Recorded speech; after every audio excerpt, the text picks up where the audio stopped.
அடுத்து வந்து பார்த்தீங்கன்னா, இந்த சனி பகவான் வந்து ஜீவன கிரகம். உங்கள் உழைப்புக்கு உண்டான கிரகம். நீங்கள் உழைத்த வருமானம் வரணும்னா சனி பகவான் ரொம்ப நல்லா இருக்கணும். வீட்டில் மண் விளக்கு போடுங்க. ஆண்கள் வந்து பார்த்தீங்க அப்படின்னா, இந்த குத்து விளக்கு, காமாட்சி விளக்கு ஏற்றவே கூடாது. மண் விளக்கு ஏற்றலாம். அடுத்து ராகு பகவான். அப்பா வழியாகட்டும், அம்மா வழியாகட்டும் நல்லா வாழ்ந்து இறந்துருக்காங்க பாருங்கள், அவங்கள தான் நீங்கள் வணங்கணும். கேது வந்து பார்த்தீங்கன்னா அஸ்வினி வகை மூலம்.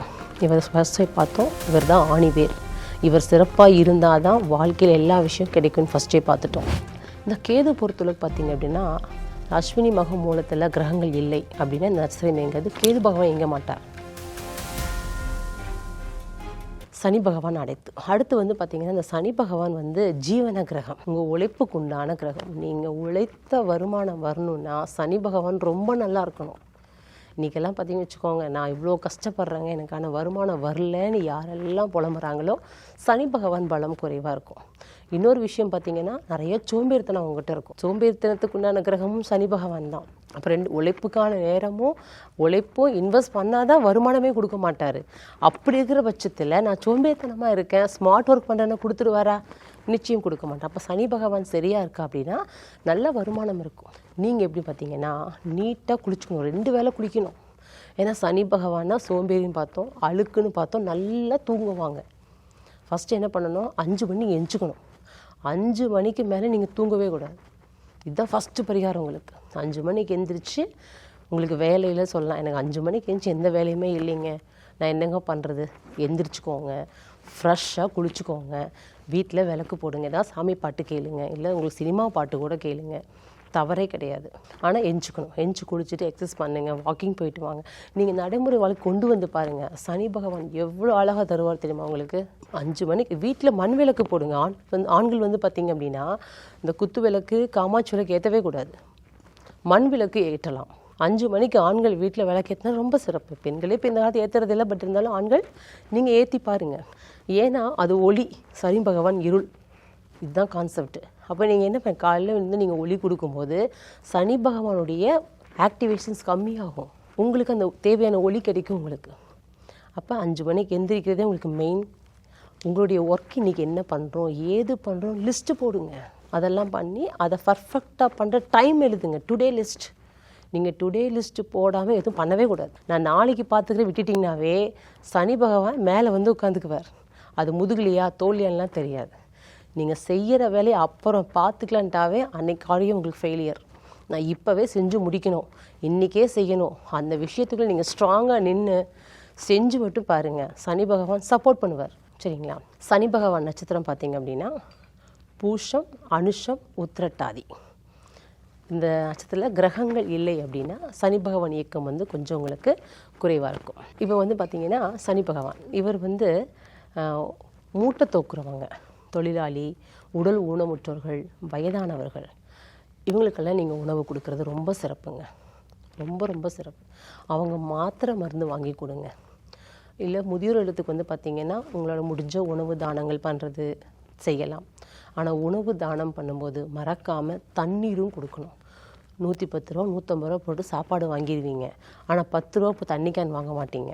எங்கே சாப்பாடு கொடுக்குறீங்களோ தண்ணி பாட்டிலும் கம்பல்சரி கொடுக்கணும். இதை செய்யுங்க, ரொம்ப சிறப்பாக இருக்கும். அடுத்து ராகு பகவான். எனக்கு ராகு பகவான் வச்ச ஸ்டார் பார்த்திங்க அப்படின்னா திருவாதிரை, அடுத்து உங்களுக்கு சுவாதி, சதயம்.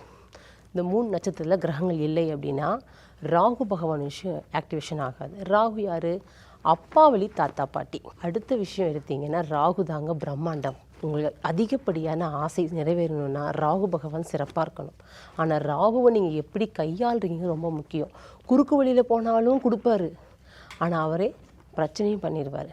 நேர் வழியில் போனாலும் கொடுப்பாரு, அது ஸ்ட்ராங்காக இருக்கும்.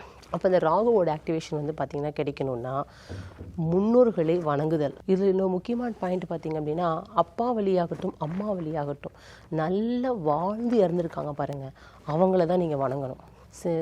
ஆக்சிடெண்ட்டில் இறந்தவங்க, சூசைட் பண்ணிக்கிட்டவங்க, இல்லை வெளியே போயிட்டாங்க, இருக்காங்களா இல்லையானே தெரியல, அந்த மாதிரி சில விஷயங்கள் இருக்கிறவங்களெல்லாம் நீங்கள் வணங்குதல் வந்து பார்த்திங்கன்னா உங்களுடைய வாழ்க்கை முறைக்கு வந்து அது அடுத்த வளர்ச்சி கொடுக்காது. ஆனால் அவங்களுக்கெல்லாம் தர்ப்பணம் இது தான் கொடுக்கணும். ஆனால் ஒருத்தர் ரோல் மாடலை எடுத்து நீங்கள் வந்து வணங்குறீங்க அப்படின்னா அவங்க நல்லா வாழ்ந்து இருந்திருக்கணும். அவங்கள நீங்கள் வணங்க ரொம்ப சிறப்பாக இருக்கணும். காலையில் எந்திரிச்சதுமே பார்த்தீங்கன்னு வச்சுக்கோங்க, அவங்க பேரை சொல்லுங்க, 3 வாட்டி சொல்லுங்கள், தாத்தாவாகட்டும் பாட்டியாகட்டும். இப்போ ராகு அப்படின்னா என்ன பண்ணு கேட்டிங்கன்னா, இப்படி கொஞ்சம் மாற்றி யோசிக்கணும். அம்மா வழியோடைய தாத்தா பாட்டியை தான் பேர் சொல்லணும். கேது அப்படின்னா அப்பா வழி தாத்தா பாட்டி பேரை சொல்லணும். ஏன்னா அவங்க 2 பேரும் பார்த்திங்கன்னா 180 டிகிரி இருப்பாங்க, மாற்றி தான் கொடுப்பாங்க சில விஷயத்த.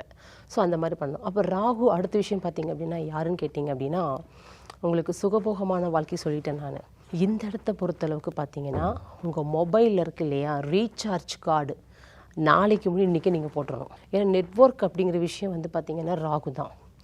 அதில் நீங்கள் எப்படி பயன்படுத்துகிறீங்க, பாசிட்டிவான விஷயத்த பார்க்கணும். அதில் தேவை நேரம் கடத்தக்கூடாது. மொபைல் எடுத்து வச்சுட்டு தேவை ரீல்ஸ் பார்க்குறீங்க அப்படிங்கிறதெல்லாம் பார்த்திங்கன்னா இது ராகு ஆக்டிவேஷன்ஸ் தான். ஆனால் தப்பான ஆக்டிவேஷன்ஸ். ஒரு மொபைல் எடுக்கிறீங்க, ஒரு 1 ஹவர் யூஸ் பண்ணுறீங்கன்னா நீங்கள் என்ன கற்றுக்கிட்டீங்க அன்றைக்கி, அதுதான் ரொம்ப இம்பார்ட்டன்ட். உங்கள் கைக்குள்ளே உலகம் இருக்குது, அது ராகு தான். ஆனால் நீங்கள் என்ன கற்றுக்கிட்டீங்களோ அதன் அடிப்படையில் ராகு பிரம்மாண்டமான பலன் கொடுப்பார். அந்த விஷயத்தை பார்த்துக்கோங்க. அடுத்து ராகு கேட்டிங்கன்னா, வயதானவர்களுக்கு வந்து பார்த்திங்கன்னா நீங்கள் வந்து உணவு தாராளமாக கொடுக்கலாம். சரிங்களா? நோய்வாய்ப்பட்டிருக்காங்க பாருங்கள், திருநங்கைகள், வயதானவர்கள், அவர்களுக்கு வந்து பார்த்திங்கன்னு வச்சுக்கோங்க, நீங்கள் வந்து உணவு, இந்த ராகு கேது பொறுத்தளவுக்குமே வயதான திருநங்கைகளுக்கு வந்து நீங்கள் உணவு, உடை, நீர், மருத்துவ செலவு எது வேணால் நீங்கள் செய்யலாம். இந்த ராகுக்கு வந்து பார்த்திங்கன்னா மெடிக்கல் ஃபீல்டில் வந்து பார்த்திங்கன்னா யாராவது ஆக்சிடெண்ட் ஆகிருப்பாங்க, ஆம்புலன்ஸ் டிரைவருக்கு ஆக்சிடெண்ட் ஆகிருக்கும். சப்போஸ் இந்த விஷயங்களை நீங்கள் கேள்விப்படுறீங்க அப்படின்னா அவங்களுக்கு உதவி செய்யுங்க. அடுத்து வந்து பார்த்திங்கன்னா கேது வந்து பார்த்திங்கன்னா அஸ்வினி வகை மூலம். இவர் ஃபஸ்ட்டை பார்த்தோம், இவர் தான் ஆணிவேர். இவர் சிறப்பாக இருந்தால் தான் வாழ்க்கையில் எல்லா விஷயம் கிடைக்கும்னு ஃபஸ்ட்டே பார்த்துட்டோம். கேது தான் ஞானம். நீங்கள் கற்றுக்கொண்ட விஷயத்தை பிரதிபலிப்பாக கொடுக்கணுன்னா கண்டிப்பாக கேது வேணும். இந்த கேது பொறுத்தளவுக்கு பார்த்திங்க அப்படின்னா, அஸ்வினி மக மூலத்தில் கிரகங்கள் இல்லை அப்படின்னா இந்த நட்சத்திரம் எங்கிறது கேது பகவான் எங்க மாட்டார். அப்போ என்னாகும், நீங்கள் எவ்வளோ எஃபர்ட் போட்டாலும் கற்றுக்க முடியும், அதன் மூலம் பயன் கிடையாது. அப்போ என்ன செய்யணும்னு கேட்டிங்க அப்படின்னா, மனித உடலும் மிருகத்தலையும் கொண்ட எல்லா கடவுளையும் வணங்கலாம். டிபியில் வச்சுக்கோங்க, உங்கள் ஸ்க்ரீனில் வச்சுக்கோங்க. அந்த பாடல் இப்போ ஓம் ஆஞ்சநேய நமக, ஓம் விநாயகர் நமக, அந்த பாடல் வந்து பார்த்திங்கன்னா காலைல 1 டைம் மட்டும் கேளுங்க. இல்லை கொய்யாப்பழம் சாப்பிடுங்க, கொய்யாப்பழம் தானம் கொடுங்க. அது ஆஞ்சநேயருக்கு வந்து பார்த்திங்கன்னா மூலத்தை குறிக்கக்கூடிய ஒரு உணவு. கொள்ளு பருப்பு சாப்பிடுங்க, கொள்ளு பருப்பு தானம் கொடுக்கலாம். சரிங்களா? ஆனால் அந்த கொள்ளு பருப்பு வந்து பார்த்திங்கன்னா எப்போன்னு கேட்டிங்க அப்படின்னா, யமகண்ட வேலை வந்து நீங்கள் இயக்கணும். அதே யமகண்ட வேலையில் தேங்காய் வந்து உடைக்கலாம் கோயிலில். சரிங்களா? கோயிலில் உடைக்க நேரம் இல்லைங்க அப்படின்னா திருஷ்டி தேங்காய் நீங்கள் யமகண்ட காலத்தில் உடைச்சிங்க அப்படின்னா கேது உங்களுக்கு சூப்பர் ஆக்டிவேட் ஆவார். அதே ராகு காலத்தில் உடைச்சிங்க அப்படின்னா ராகு இயங்குவார். இந்த ராகு கேதுக்கு மட்டும் விஷயம் இருக்குது. ஆனால் இன்னொரு ரூல் இருக்குது. சனிக்கிழமை வரக்கூடிய ராகு காலமும் ஞாயிற்றுக்கிழமை வரக்கூடிய யமகண்டம் தான் இதுக்கான விஷயம் ராகு கேதுக்கு. இந்த டைமில் போய் நீங்கள் திருஷ்டி தேங்காய் உடைச்சிங்க அப்படின்னா உங்கள் செய்வினை குற்றங்கள், உங்களுடைய பரம்பரை வரக்கூடிய பயங்கள், தொடர் நோய்கள், இதெல்லாமே ராகு கேதுவால் வர்றது தான். இதெல்லாம் விட்டு நீங்கள் என்ன பண்ணலாம், அந்த பயம் இல்லாத வாழ்க்கைக்குள்ளே வாழலாம். அப்போ சனிக்கிழமை வரக்கூடிய ராகு காலமும் யமகண்டம் வந்து பார்த்திங்கன்னா ஞாயிற்றுக்கிழமை வர இடத்துல ஈடு தேங்காய், சூரத்தேங்காய்ன்னு சொல்லுவாங்க, அதை உடைச்சிங்க அப்படின்னா நிறைய விஷயம் மாற்றம் கிடைக்கும் வாழ்க்கையில். இதெல்லாம் சின்ன சின்ன விஷயந்தான். ஒரு தேங்காய் 40 ரூபா வருமா, 1 ரூபா ஒரு தேங்காய், ஒரு வெள்ளை கற்பூரம் வருமா, உடைக்க எவ்வளோ நேரம் ஆகுங்க. இது நிறைய விஷயம் மாற்றம் கிடைக்கும். இந்த 9 கிரகத்துக்கு பார்த்துருக்கோம். இன்னொரு முக்கியமான கிரகம் இருக்காங்க, யார், மாந்தி. மாந்தி வந்து பார்த்திங்கன்னா அமர்ந்த இடம் சொல்லுவாங்க பால் அப்படின்னு. ஆனால் குரு பகவான் பார்த்துட்டாவோ, குரு பகவான் ஸ்டாரில் இருந்துட்டாவோ மாந்தி வந்து பாதிப்பு அதிகம் பண்ண மாட்டார். இன்னொரு விஷயம், 10ஆம் இடம் 11 இருக்கிறதுனால உங்களுக்கு யோகத்தை கொடுப்பார். ஆனால் இந்த மாந்தி வந்து பிரேத சாப தோஷம்னு சொல்லுவாங்க, பிரேத சாப தோஷம்னு சொல்லுவாங்க. இந்த மாந்தியை பொறுத்தளவுக்கு நட்சத்திரம் கிடையாது. ஆனால் இந்த கிரகத்தோட ஏதாவது கிரக நட்சத்திரம் வாங்காத கிரகத்தில் அங்கே மாந்தி இருக்குது அப்படின்னாவே ஏதாவது பிரச்சனையை சொல்லும். லக்னத்தில் மாந்தி இருக்குது அப்படின்னு வச்சுக்கோங்க, உங்கள் ஃபேமிலியில் வந்து பார்த்திங்கன்னா என்ன நடந்திருக்குன்னா இறந்துருப்பாங்க. அந்த வீட்டில் எடுத்து அடக்கம் பண்ணக்கூடிய காரியத்தை பண்ணாமல் சண்டை போட்டிருப்பாங்க. அப்போ இறந்த ஆத்மா என்ன பண்ணுதுங்க, அழுகுது. இறந்ததுக்கப்புறம் நிம்மதி இல்லாமல் அழுகுது, செய்ய வேண்டிய காரியத்தை பண்ணாமல் சண்டை போடுறாங்களேன்னு. அதுதான் பிரேத சாப தோஷம். லக்ன மாந்தி இருக்கிறவங்களுக்கு கட்டாயம் இந்த பிரச்சனை இருக்கும். சரிங்களா? அப்போ இவங்க என்ன பண்ணு கேட்டிங்கன்னா, இடுகாட்டுக்கு விறகு வாங்கி கொடுக்கணும். இடுகாட்டுக்கு வருடம் ஒரு முறை நீங்கள் விறகு வாங்கி கொடுத்தே ஆகணும். அதே போல் உங்கள் அக்கம் பக்கத்துலேயோ சொந்த பந்தத்துலேயோ ஃப்ரெண்ட்ஸ் சர்க்கிள்லேயோ யாரை இறந்துட்டாங்க அப்படின்னா கூட போய் நிற்கணுங்க. கடைசி டைம் வரைக்கும் இருக்கணும். போய் சாப்பாடு போடணும், தண்ணி கேன் வாங்கி வைங்க, வரவங்களை உபசரிங்க, சாப்பாடு போட்டு இலையெல்லாம் எடுத்து எல்லா வேலையும் பண்ணுங்கள். கடைசியில் அந்த பாடியை கொண்டு போய் அடக்கம் பண்ணிவிட்டு வீட்டுக்கு வர வரைக்குமே அவங்க கூட நில்லுங்க. இதுதான் மாந்திக்குரிய பிரேத சாபதோஷம் நிவர்த்திக்கான ஒரே பரிகாரம் இதுதான். நீங்கள் செய்யக்கூடிய விஷயம் மட்டும்தான் உங்களுக்கு பிராப்தம் கொடுக்குமோ தவிர புதுசாக ஒன்று தேடி போடலாம் ஒன்றும் கிடைக்கும். ஏன்னா நம்ம ஆல்ரெடி பிரச்சனை தான் உள்ளே வந்திருக்கோம். அந்த பிரச்சனைக்கான தீர்வு தான் ஜாதகம் சொல்லும். அதைத்தான் நம்ம என்ன பண்ணணுங்க, வழிபாடாகவும் வாழ்வில் பரிகாரமும் கொண்டு வரணும்.